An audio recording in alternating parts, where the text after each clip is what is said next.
Party leaders to take part in televised general election debates leads inevitably to comparisons with the United States, where presidential debates have taken place for almost 50 years.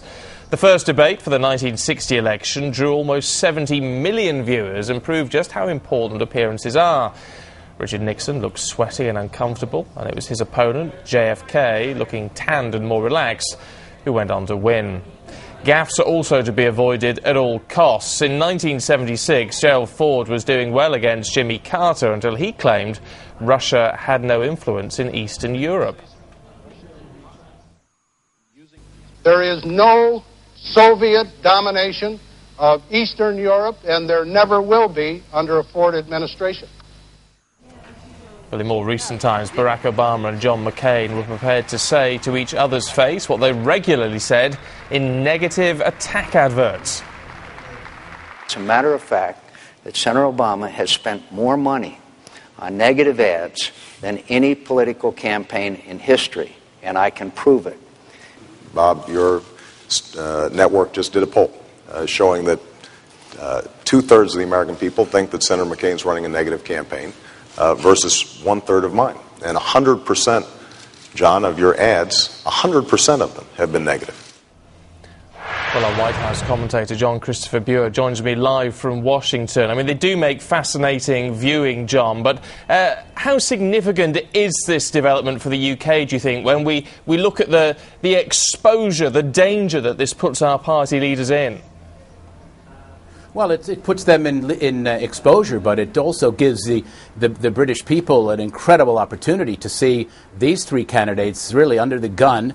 They will show their grasp of the issues, also show how clever they are, how nimble they are, and whether or not the citizens of the United Kingdom want to see them again. It's very important. It was a great asset in all our campaigns, since, as you said, since the iconic 1960s, where JFK basically out Palm Beached Richard Nixon. And just so you know, Nixon never went back into the debates for the two times he ran after that. I guess he learned that lesson. And the other thing was, those who saw the debate with Kennedy-Nixon believed that Kennedy won, and those who listened on the radio believed that Nixon won. So it's a fascinating, and congratulations to British people and to Sky News for making this happen. A very, very exciting day, and I think all Americans are pleased about it as well. As you say, interesting with the Nixon idea that people listening on radio thought that he had won. Doesn't that raise the possibility that this could promote style over substance when it comes to these sort of debates? Well, I don't know. I mean, you saw what happened to poor Gerald Ford when he lacked the average schoolboy's knowledge of the Soviets' domination of Eastern Europe, and it did, in fact, cost him the election. I think with this kind of a debate, especially if there are three, I think substance will come through, and unless you're extraordinarily charming and telegenic. I think the three candidates that are appearing in your debates, in the UK debates, will be pressed to come up with the policy issues, and the folks will therefore have a real opportunity to hear what they have to say and to make a really intelligent judgment when it comes to your election day. I mean, there are still those people, I mean, even in the United States, who say that these sort of debates actually have very little influence on the outcome of an election, aren't they?